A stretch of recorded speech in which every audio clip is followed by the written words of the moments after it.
I still remember the morning everything changed. The sky was gray, the kind of gray that makes you feel like the world is holding its breath. I was sitting at my kitchen table, holding my husband Dennis's old coffee mug, the one with the chipped rim. It had been almost a year since he passed, but some days felt as raw as the first night I slept alone. Before we begin, please take a moment to leave a comment telling us what everyday sound always gives you a fright and subscribe to the Voices of Our Mothers channel. We're building a community focused on finding strength when you least expect it. Now, back to the chilling truth lurking next door. Now let's get back to the story. I thought the worst was behind me. I thought grief had already shown me everything it had. But I was wrong. I had no idea another heartbreak was waiting for me, one I never saw coming. It started with a phone call. Not the one that changed everything that came later, but the call from the dealership, telling me the 1967 Shelby GT 500, Dennis's pride and joy, was gone. At first, I laughed softly, thinking it was some kind of mix-up.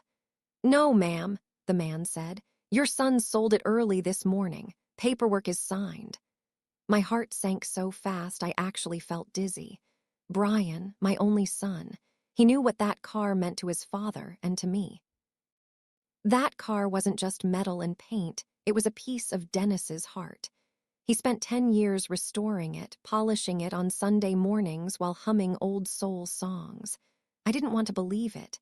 I didn't want to believe that my own child could do something so reckless, so hurtful. But when I called him, he didn't even sound sorry. "Mom, relax," he said. "It's a car. Vanessa and I needed the money. We're going to Paris. It's a once-in-a-lifetime thing." A once-in-a-lifetime thing. He sold his father's legacy for a trip. I remember sitting back down at the kitchen table, staring at Dennis's mug, feeling this heavy ache in my chest. Not anger at first, just disappointment. The kind that makes your hands tremble and your eyes sting before any tears come. But that wasn't the worst part. The real shock came later when another man called me. His voice was steady, gentle, and full of something I couldn't place at first, maybe respect. "Mrs. Jenkins," he said, "my name is Tom Graves. I'm the one who bought your husband's car, and I believe you need to know the truth about what your son's wife is doing." That was the moment my whole world shifted. I didn't know it then, but Dennis had left behind more than a car. He had left me a warning and a chance to save my son. Before I tell you what happened next, I need to go back a little, back to the life we had before everything spiraled. Maybe then you'll understand why Dennis's car meant so much, and why Brian's choices hurt the way they did. My husband, Dennis, was a quiet man. Not the kind of quiet that hides things, but the kind that listens more than he speaks. When we were younger, people used to say he looked like the kind of man you could trust with your last dollar, and they'd have been right. He worked as a mechanic for over 30 years, and he loved every second of it. Grease under his nails, old soul records playing in the garage, and that soft whistle he always had when he was focused. That was my man. He loved cars, but the 1967 Shelby GT 500, that was his dream. He found it abandoned behind an old barn on the outskirts of town. The thing was barely holding together, rust, missing parts, broken windows. But he kissed me on the cheek that day and said, "She's got a soul, Carol. Just needs someone to bring it back." And that's what he did, piece by piece, day by day, for a whole decade. That car wasn't just a project. It was how he healed after losing his own father. It was how he cleared his mind after long shifts. It was where Brian learned the difference between a wrench and a ratchet. It was how Dennis bonded with our son when Brian was still small enough to ride on his shoulders. I used to watch them from the kitchen window, Brian wiping dust off the hood, Dennis guiding his little hands, both of them laughing about something only they understood. Those were the days that stitched our family together. So yes, when Dennis passed, the car became part of him that stayed with me. A piece of him I could touch, smell, sit inside, and remember. Some nights I'd go out to the garage, sit behind the wheel, and imagine his hands holding the steering wheel.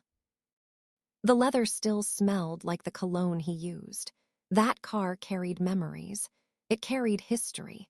It carried love, and Brian knew all of that, but somewhere along the way, something in him began to drift. Brian, my only child. When he was little, he used to cling to my leg when he got scared. He was soft-hearted, always wanting to make people happy. Dennis used to say, "That boy feels the world too deeply. Make sure he learns to stand firm." I tried to give him strength. I tried to give him confidence. Maybe too much sometimes. Brian went to college out of state. That's where he met Vanessa. I still remember the first time he brought her home. A bright smile, tight curls pulled into a high bun, expensive perfume that filled up the whole living room. She was beautiful, confident, and charming in a way that made you feel a little small standing next to her. But something in her eyes made me uneasy. They never softened. They never lingered on anything long enough to seem real. Still, she was polite, sweet, even, at least on the surface. Brian was in love head over heels, blind and stubborn. I could see it the moment he took her hand and looked at her like she hung the stars. I remember whispering to Dennis later that night, "She seems fast." Dennis just laughed and kissed my forehead. "He'll learn who she is in time," he said. "We all show our true colors eventually." He wasn't wrong. After Brian married her, everything began to shift. The Sunday dinners stopped. The phone calls got shorter. And when he did call, Vanessa was always in the background, giving instructions, telling him to hurry, reminding him she needed him for something. I tried not to judge. I tried to stay hopeful. But the distance kept growing. Then Dennis died, and everything fell apart at once. Losing him felt like losing half of myself. I walked around the house like a shadow for months, touching his tools, smelling his shirts, listening to the old voicemail he left me. Brian came for the funeral, but something about him was different. He cried, yes, he loved his father, but there was a stiffness in him, like he was trying to rush his own grief. Vanessa didn't cry at all. She kept adjusting her lipstick and checking her phone, like she couldn't wait to leave. That was the first day I saw Brian look at me with guilt in his eyes. Not for anything he'd done yet, but for something he already knew he was capable of doing. Looking back now, I realize Vanessa was pulling strings even then, separating him from me, softening him to her influence, preparing him. I just didn't see it. Life slowly moved on. Or maybe it didn't. Maybe I just learned how to breathe without breaking. I spent my mornings in the kitchen, listening to jazz and making coffee. I kept fresh flowers on the dining table because Dennis liked the house to smell like life. I joined a book club, forced myself to walk in the mornings, made small steps toward finding peace. The Shelby stayed in the garage, covered with the cloth Dennis always used. I polished it every 2 weeks. I ran the engine every few months. I kept it exactly the way he left it. That car was Dennis's voice in a silent house. So when Brian sold it, when he took $15,000, barely a tenth of its worth, and handed it to a man at a dealership so he and Vanessa could take a trip to Paris, I felt something in me crack, not a loud break, a soft, slow one, the kind that sinks into your bones. At first, I thought it was just impulsiveness, immaturity, Vanessa pushing him trying to keep her happy. But then I learned the truth, that he sold it without telling me because he knew I'd say no. That he signed my name on paperwork I never saw. That he didn't even look at the car one last time before handing it over.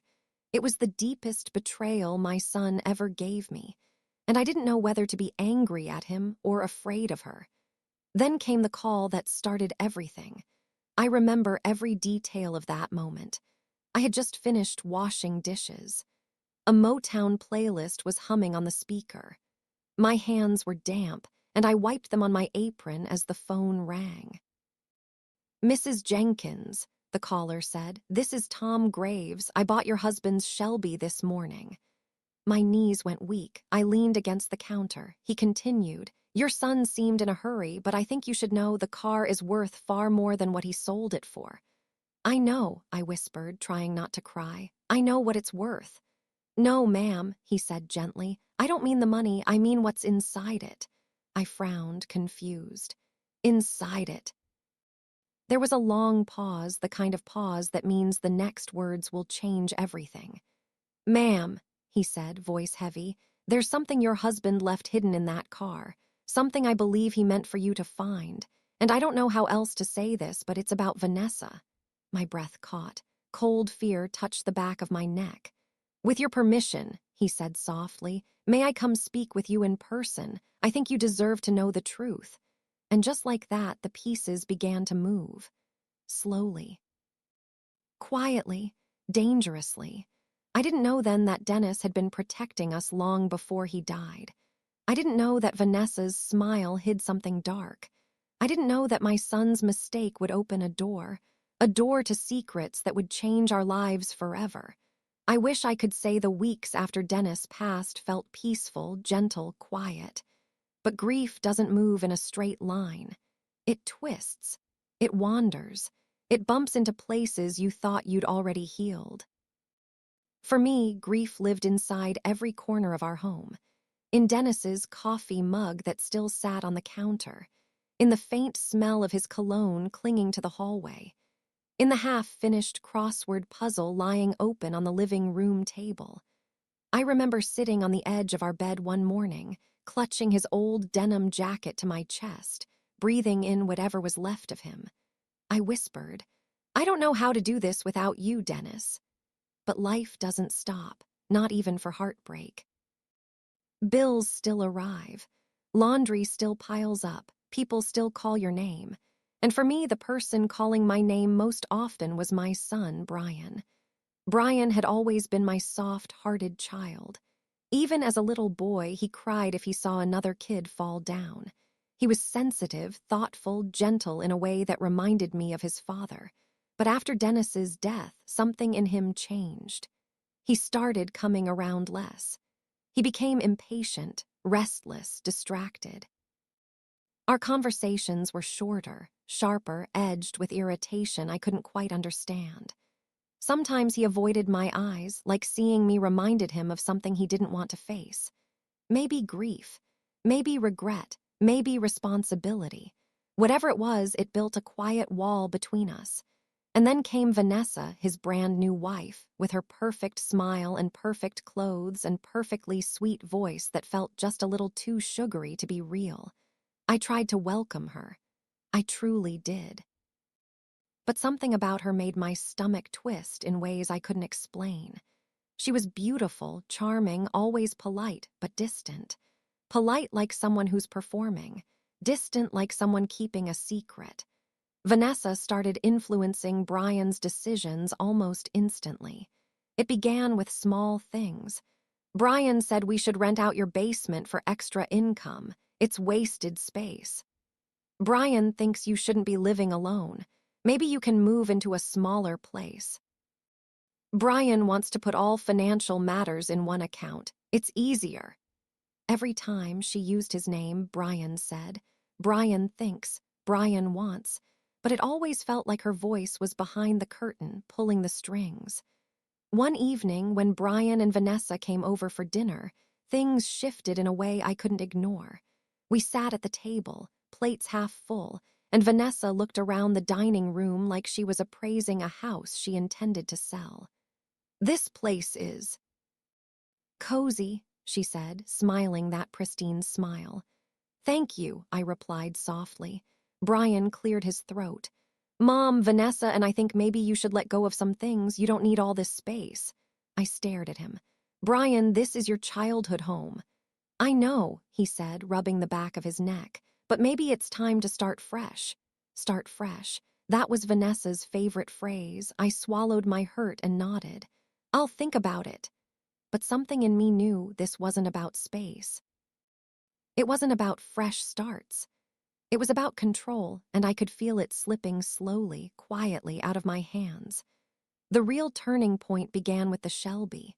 That beautiful, deep blue 1967 Shelby GT 500 that Dennis spent 10 years restoring. It was his pride and joy. He always said, "Carol, when I'm gone, don't sell this car unless you really have to. She's worth more than gold and she holds our memories." I never planned to sell it, not for any price. One Saturday morning, I walked into the garage with a cup of coffee, intending to dust the car a little, maybe sit inside and breathe in the old leather. But the garage was empty. The Shelby was gone. My hands trembled so hard I spilled my coffee. I looked around like maybe I misremembered where I parked a 3,600-pound car. But no, it was gone. I grabbed my phone and called Brian. He answered with a casual, "Hey, Mom."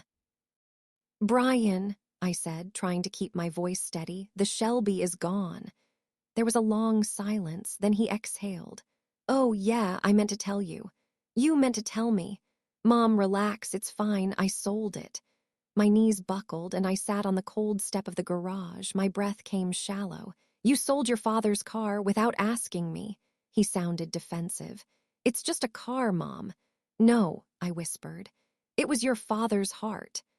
I could hear Vanessa in the background murmuring something. Brian's tone hardened. "Listen, we needed money for our trip. Paris isn't cheap." Paris? My son sold his father's treasured car so his wife could go to Paris. I closed my eyes as the world blurred. "How much did you sell it for?" 15. I nearly dropped the phone.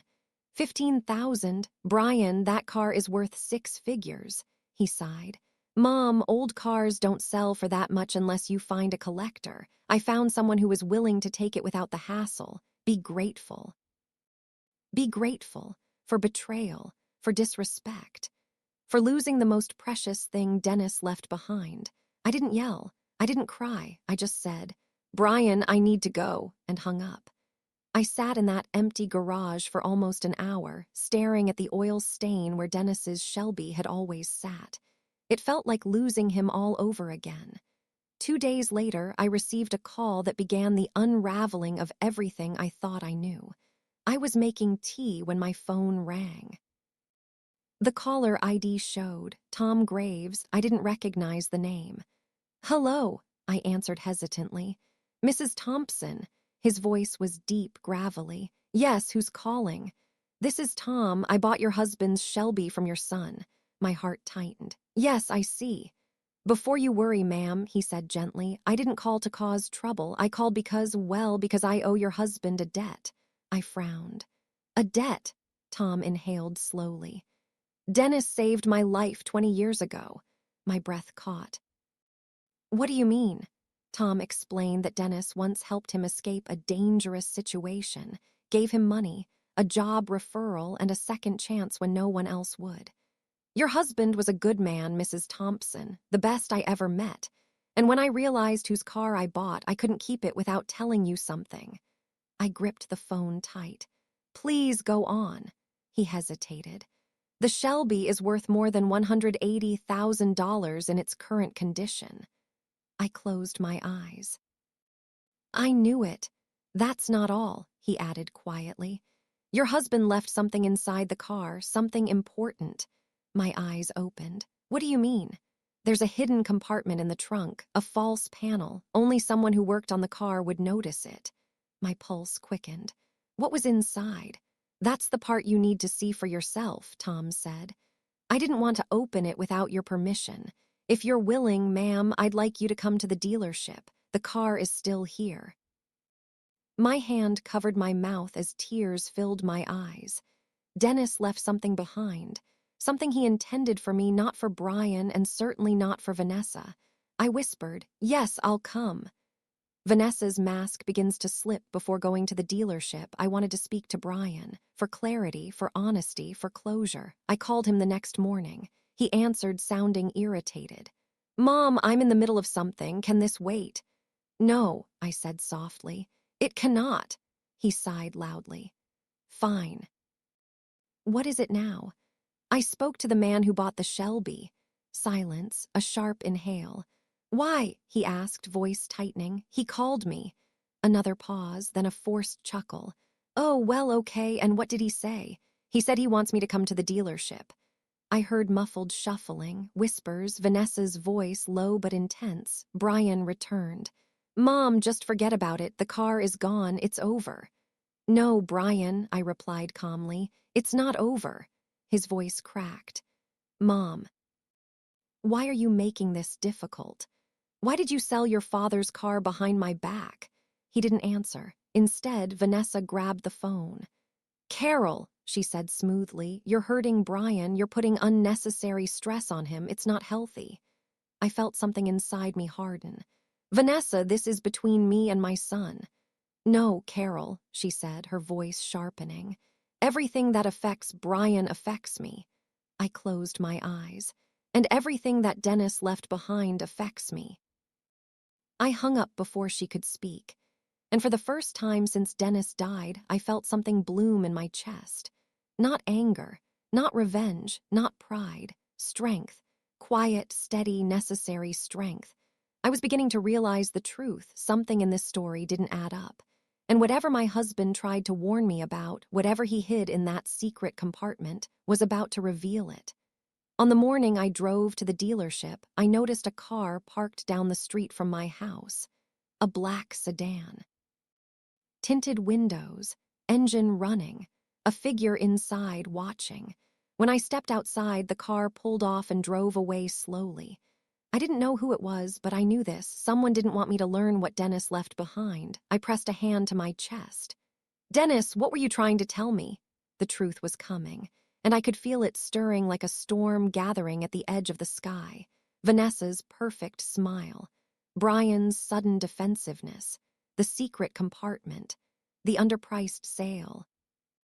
The stranger watching my home. The pieces were forming a pattern, a dark one. Something was very wrong. And whatever my husband discovered before he died, whatever truth he tucked away inside that Shelby, was the reason my life was about to change. Forever. I always thought the hardest part of grief was the moment loss first hit, when the world collapsed in a single blow and I was left standing in the rubble. But I was wrong. The hardest part was what came after, the slow unraveling.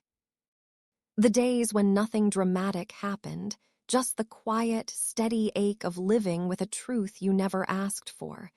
And that was exactly where I stood when everything began shifting again, whether I wanted it to or not. It was a Wednesday morning when the knock came. Sharp, impatient, authoritative, the kind of knock that already knows the answer.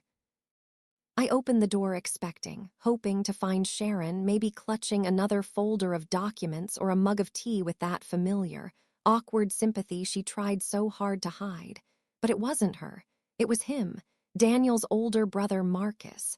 A man made of edges, sharp jawline, stiff shoulders, clipped tone, and an expression unreadable enough to make me uneasy. Emma, he said, voice low but steady. We need to talk. My stomach tightened. About what? About what comes next, not what happened. Not how I was holding up, just what came next. The future, a future that felt like someone else's problem, someone else's story, because mine was still stuck on repeat in the past. He stepped inside before I even offered, tracking in the cold air with him. He didn't sit, just hovered in the living room as if afraid my grief might stain him if he stayed too long. I crossed my arms. Say what you came to say. He inhaled slowly. There are complications regarding Dan's estate. My pulse quickened. Complications how? There were investments, he said carefully. Some legitimate, some less stable. His debts weren't small. I froze, debts, plural. I felt the room tilt. I placed a hand on the edge of the couch to steady myself. What are you talking about? I whispered. The accident wasn't just an accident, he said. His eyes softened, not with pity, but with exhaustion. Dan was under pressure, financial pressure. I think the stress, it might have played a role. My throat tightened. No, he would have told me we didn't have secrets. Marcus didn't contradict me. He didn't have to. The silence itself was an answer. I fought the urge to scream, to demand proof, to refuse to believe. Instead, I whispered, "Why are you telling me this now?" "Because," he said, "if the creditors come after his assets, they'll come after the house, your house." My heart slammed against my ribs. My house, the last intact piece of my life. Before I could react, another knock sounded, this one soft, almost timid. Sharon. She entered with her tablet hugged to her chest, eyes darting between me and Marcus. "I thought it was time we talked together," she said gently. And right then, standing between the two of them, I knew this was not a conversation. This was an intervention. We sat at the dining table, Marcus stiffly, me hollow, and Sharon trying to hold the room together with her soft voice and careful hands. "Emma," she began, "there's no easy way to say this, but the financial inquiry into Dan's holdings revealed multiple liabilities." I clenched my jaw. "Just tell me." She nodded and lifted her screen. 3 loans, 2 investment losses, 1 lawsuit from a former partner. Her voice blurred. The numbers blurred. I swallowed hard. "Why didn't he tell me?" Sharon's expression softened. "Sometimes the people we trust most are the ones who try the hardest to shield us from their struggles." But that didn't feel like protection. It felt like abandonment. Again, my voice shook. "So what does this mean for me?" Marcus leaned forward. "You need support, Emma. You can't handle all this alone. Come stay with the family. Let us take some weight off your shoulders." But the tone, his tone, made it sound like I was a burden already. I stiffened. "I'm not leaving my home." He exhaled through his nose, frustrated. "Emotion shouldn't dictate decisions like this."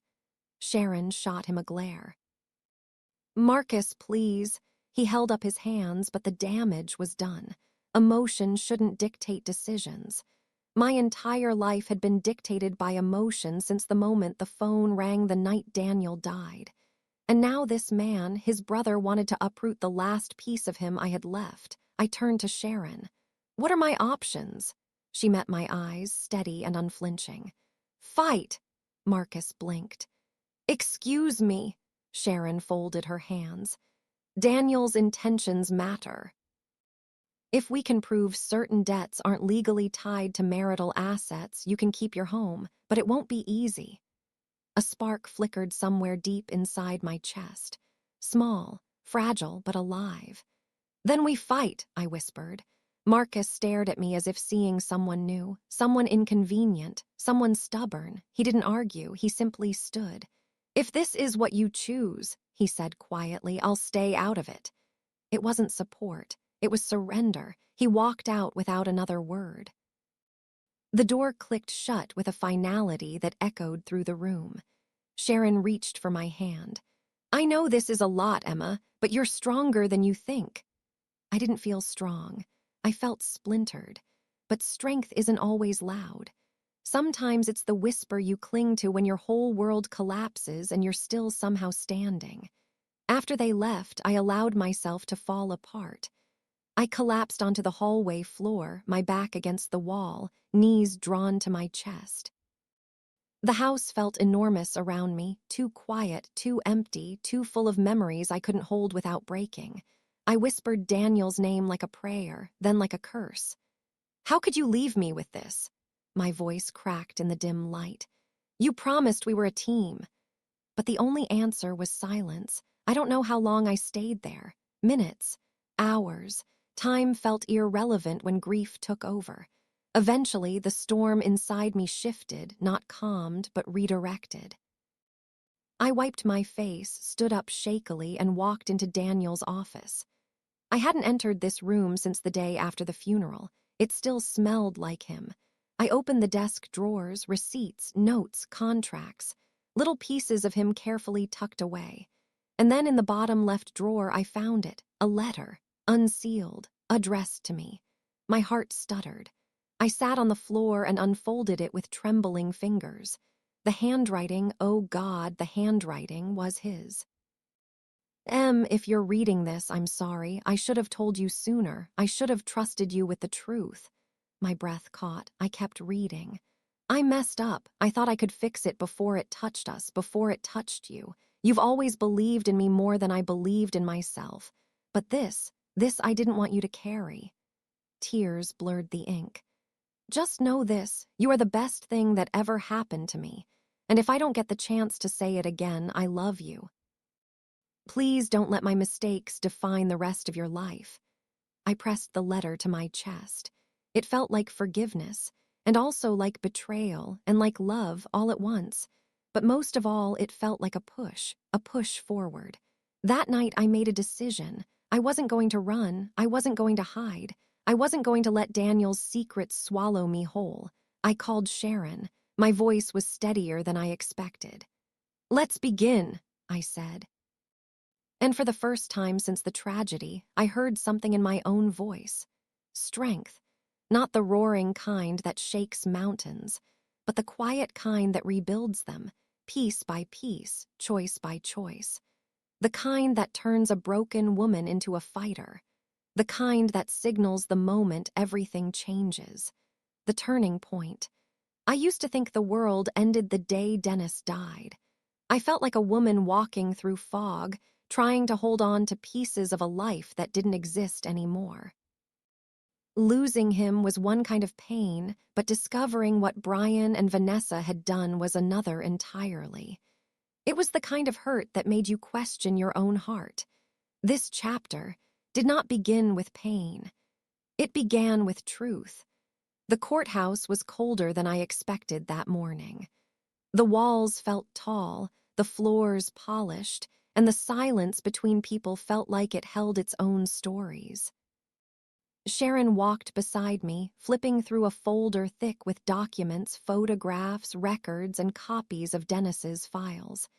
"Today should go smoothly," she whispered. "The evidence is strong. Vanessa doesn't have room to twist anything now." I took a slow breath. I'm not sure smooth is a word I trust anymore. She smiled gently. "Then let's aim for justice." When we entered the courtroom, Brian was already seated. He looked smaller somehow, shoulders curled inward, eyes dim, suit rumpled like he hadn't slept. Vanessa wasn't beside him. She wouldn't be. She was sitting in a holding cell in another county after being arrested on multiple charges: fraud, identity theft, grand larceny, organized deception across state lines. Part of me felt relieved. Part of me felt sick. Even now, after everything, I wished she had been a different woman. A kinder woman. A woman who loved my son for who he was, not for what she could steal from him. Brian turned as I approached.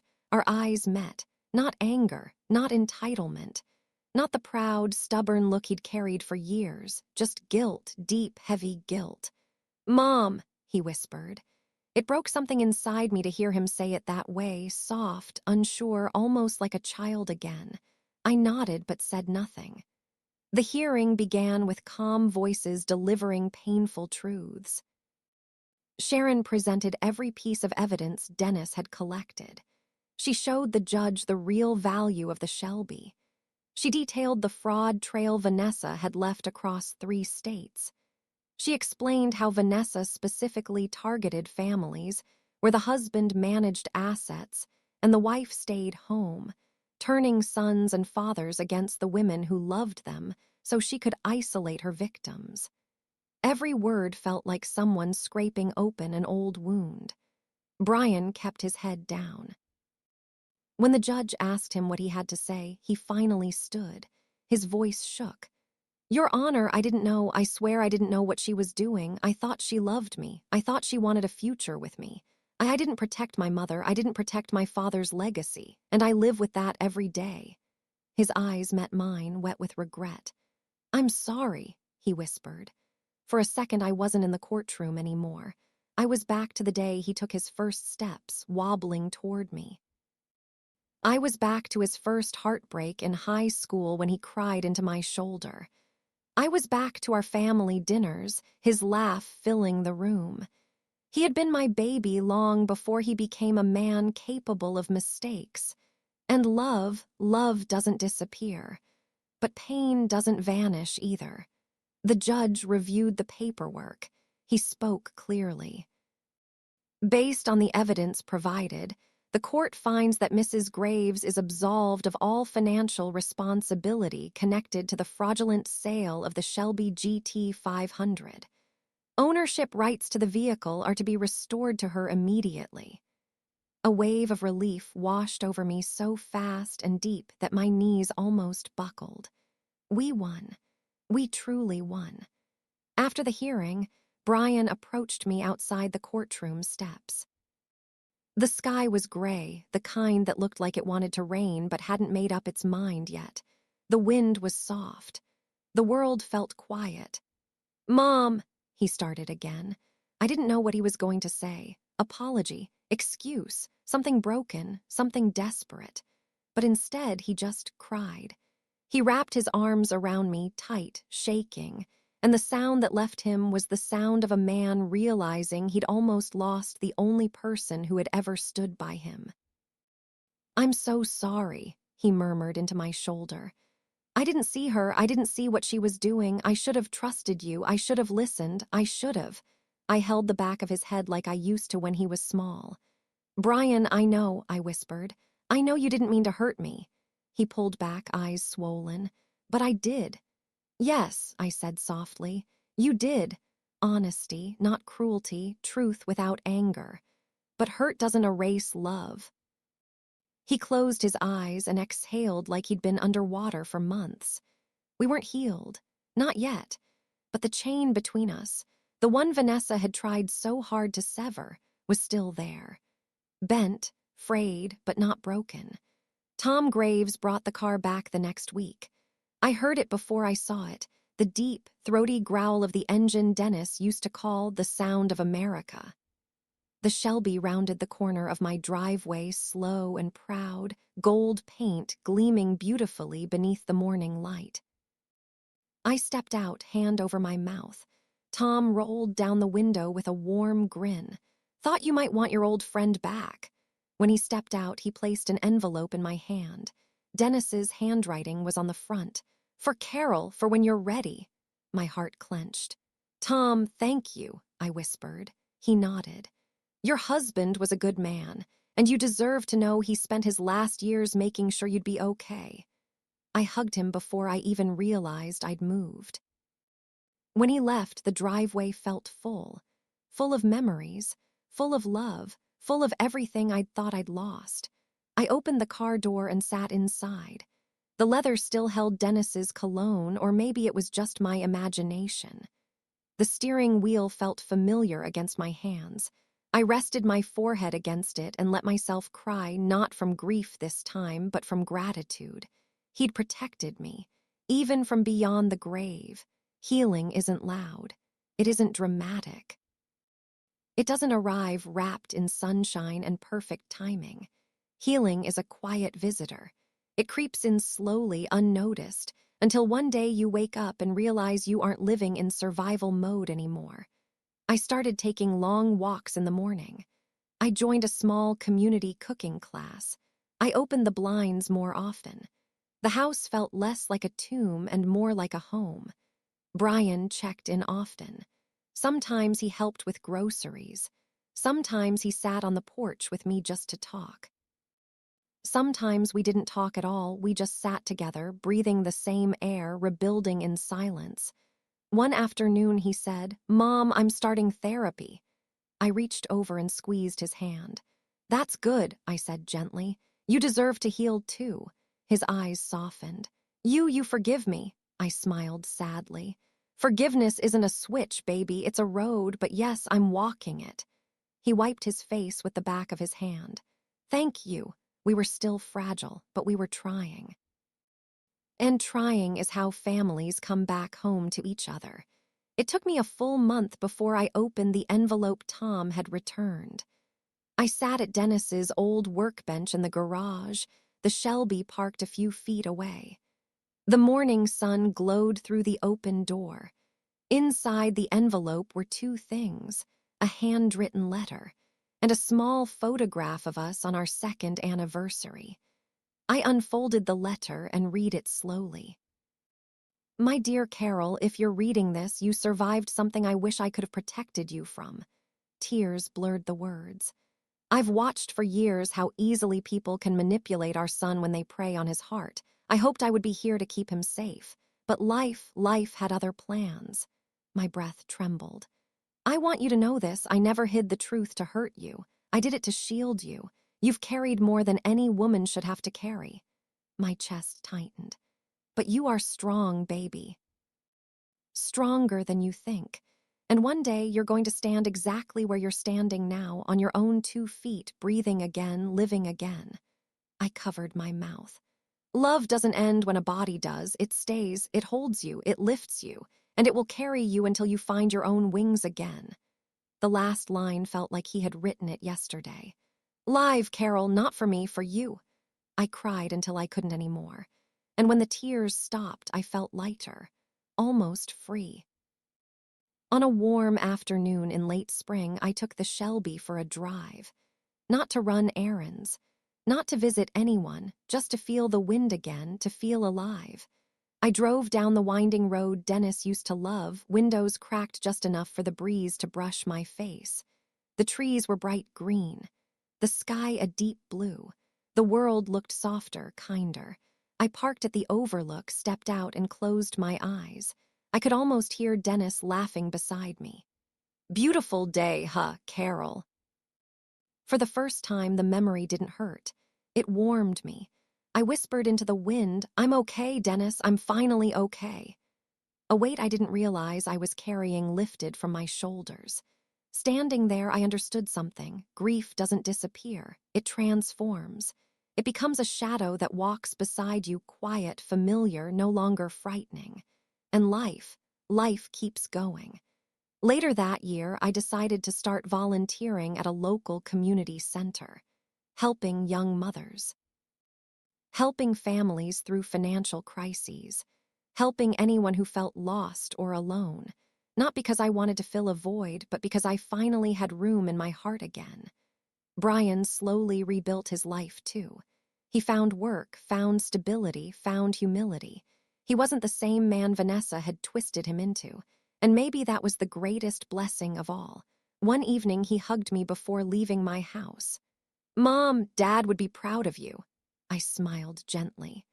I think he'd be proud of both of us. That night, I sat on my porch with a cup of tea, the moon hanging low and soft above the treetops.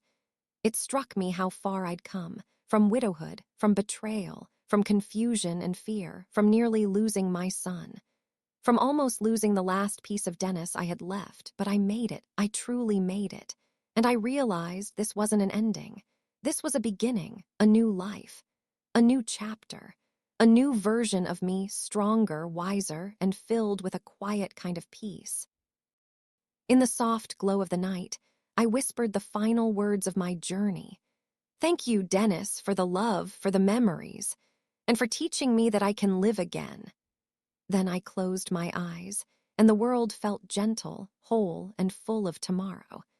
Sometimes, when I sit on my porch in the late evenings, I think about all the versions of myself I had to walk through just to become the woman I am today. The grieving widow who didn't know how to breathe without Dennis. The frightened mother who watched her only son drift into the arms of someone who wanted to destroy their family. The woman who stood in a courtroom, unsure if the world was about to take everything she had left. And now, a quieter, steadier woman. One who knows loss, betrayal, fear, and healing. Healing, I've learned, does not roar into your home. It doesn't announce itself or sweep your problems away. Healing comes in whispers. In mornings when you finally feel hungry again. In nights when you fall asleep without crying. In moments when you can remember the good without drowning in the bad. When Vanessa was arrested, I thought that was the end of the storm. But it was. The real storm, the one inside Brian and inside me, took longer to settle. There were days I thought we'd never find our way back to each other. Days when I wondered if love alone could fix the cracks Vanessa left behind. But love, real love, it doesn't beg. It doesn't force. It doesn't demand instant healing. waits, it listens. It allows room for pain and room for growth. Brian and I are still walking that road together. Sometimes he still looks at me with guilt in his eyes, and I remind him gently, "You're here now, that's what matters." Other times he talks about the future, about being a better man, a better son, a better human. And I see Dennis in him. Not the quiet confidence, not the calm spirit, but the ability to rise again after life knocks you down. That part Brian inherited fully. I often wonder what Dennis would say if he could see us now. I think he'd smile that soft, lopsided smile of his and say, "Y'all took the long way around, but you made it home." And home is not a house. Home is the people who stay after the shadows fade. Now, when I look at the Shelby parked in the garage, I don't see the pain of losing it. I don't see the betrayal. I see Dennis's hands on the steering wheel, his laughter as he explained the engine to Brian, the way he polished every inch like it was a treasure he was honored to keep. And in a way, it was. It held his history, our family's mistakes and victories and lessons. One day, when Brian is ready, not before, I will hand him the keys. Not because he deserves it yet, not because he earned it, but because forgiveness means offering someone the chance to grow into the person they were always meant to be. Until then, I'll keep the engine warm. If you've listened to my story this far, I want to leave you with something gentle, something true, something I learned the hardest way possible. Family can break your heart, but family can also be the one place where healing is possible. Forgiveness is not forgetting what someone has done. Forgiveness is remembering it without letting the memory own you. Love is not always loud. Sometimes it is a quiet hand on your back, a soft apology, a willingness to try again. And strength isn't facing battles with a brave face. Strength is waking up the next morning when everything feels heavy and choosing to breathe anyway. Life gave me storms I never asked for. It took my husband, tested my son, and tried to take my dignity. But life also gave me truth and justice and the chance to rise again. And maybe that's all any of us can ask for, not a perfect life, but the courage to build again after it shatters. So if you're listening to this story tonight, wherever you are, I hope you remember this. You can lose everything and still find yourself again. You can be betrayed and still learn to trust your own heart. You can be hurt and still choose to love. And most of all, you can start over at any age, on any day, in any season. Just like I did. Just like Brian did. Just like Dennis hoped I would. Thank you for listening to my story. May you find peace where there was pain, light where there was loss, and courage where there was fear. Good night, and take good care of your heart.